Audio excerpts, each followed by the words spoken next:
Hey, what's up, guys? It's Edgar YGO coming at you with another Master Duel replay.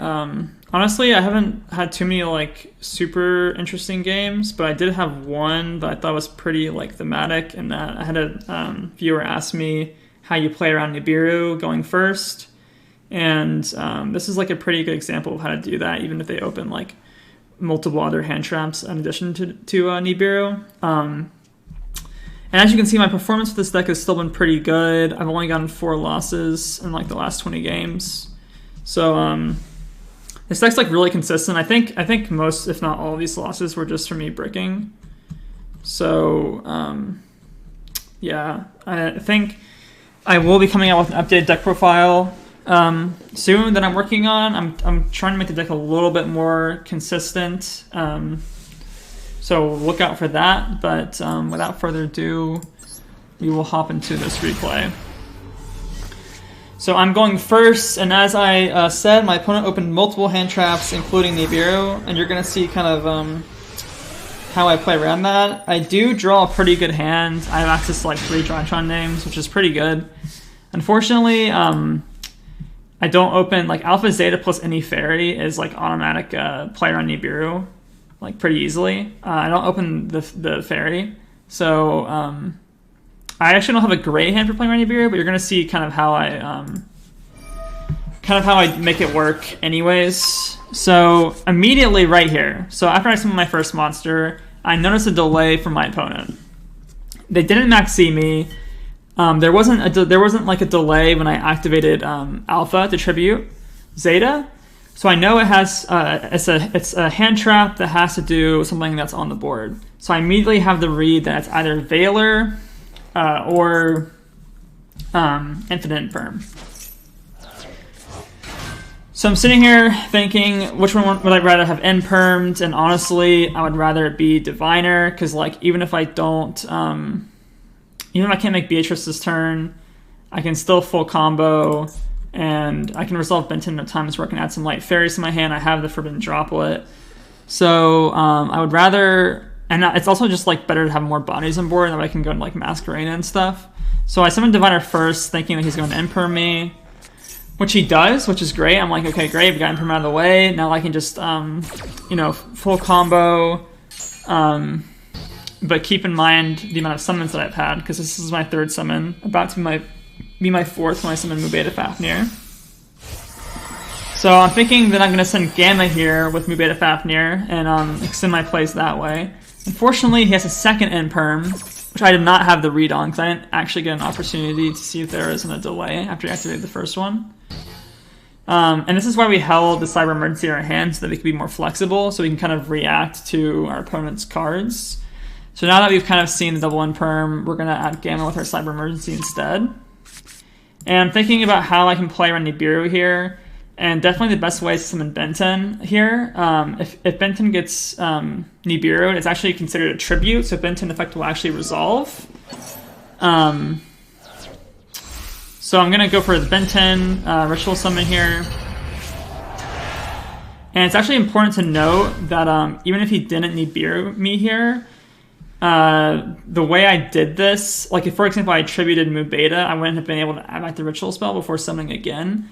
So the way I did this, I can actually get my ritual spell back first before gamming, so that way I at least have the ritual spell in hand and I can search out Ultimateness with Benton. But as you're going to see, he does Nibiru me here.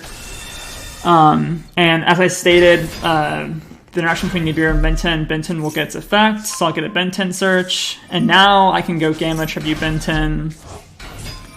Benton effect, add ulti, I can recur my ritual spell in hand, and you're going to notice immediately that I don't have any fairies in hand. And so like summoning ulti here is actually just like pretty bad, like just outright. So this is like a pretty good opportunity for like a Union Carrier play. So with Union Carrier, I can equip Eva for my deck. And then, since Union Carrier is also a machine monster, I can use it for the ritual summon of Ultimateness. And then Eva will add me 2 fairies, aka 2 Omni Negates for Ultimateness. So I'm going to have 2 Omni Negates plus a Forbidden Droplet playing into his 3-card hand, so I like my odds here. So you're going to see he opens up with the Duster, which is completely reasonable. I could obviously chain Droplet, like tributing this token, make his attack half, but that doesn't really accomplish much. Like, he's just going to beat over this token anyway, so the end result is practically the same.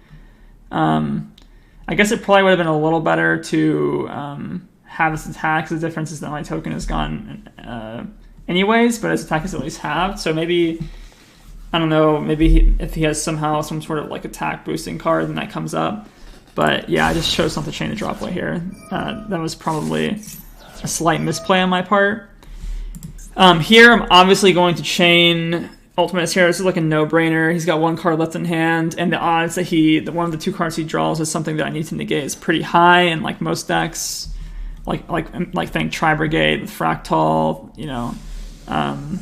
Bird Up, like any of those decks, like even like Drytron if he's playing Drytrons. Yeah. So that's pretty no-brain negate. He's going to chain Call By. I think he thought that if you banish my orange light in this chain, it would cause my ultimate to fizzle. Unfortunately, that's not how Yu-Gi-Oh! Works. This is all resolving in the same chain link. It's not like DD Crow on Alpha Benton. So it doesn't really work like that. I don't need to chain anything here. I don't need orange light this turn or my next turn. So his play here is just to beat over my token, and keep in mind that even if that last card was something live that I need to negate, I can just Alpha Tribute ulti, and I have full combo again, and I can easily kill him. I can Natasha, get access to Natasha, and Natasha has Nibiru, make like Boral Sword, and easily OTK him. So like, it wouldn't have mattered what that card was. And so yeah, I'm gonna remind him that I do indeed have the Diviner in my hand, and he's gonna scoop it up. But yeah, hopefully that gave you guys some insight into how to play against Nibiru going first. This guy even had like the double Imperm plus Nibiru, and as you saw, my hand was pretty good. It wasn't great. Like I said, like Alpha Zeta plus any fairy is automatic play run Nibiru combo. We didn't draw that, but like just understanding the interactions between Nibiru and Benten, as well as just always consciously thinking about your summons. Like, don't ever let yourself get caught off guard. Like, it doesn't matter how many hand traps I've used, and you like always be playing around Nibiru if you can. And yeah, I hope you guys enjoyed the video. Hopefully it was informative, and if you liked the video, leave a like. Let me know what you guys think in the comments below, or if you have any suggestions for content that I can make in the future. And I'm going to be posting daily, so if you want to keep up to date with the videos that I'll be posting, feel free to leave a subscribe. All right, see you guys.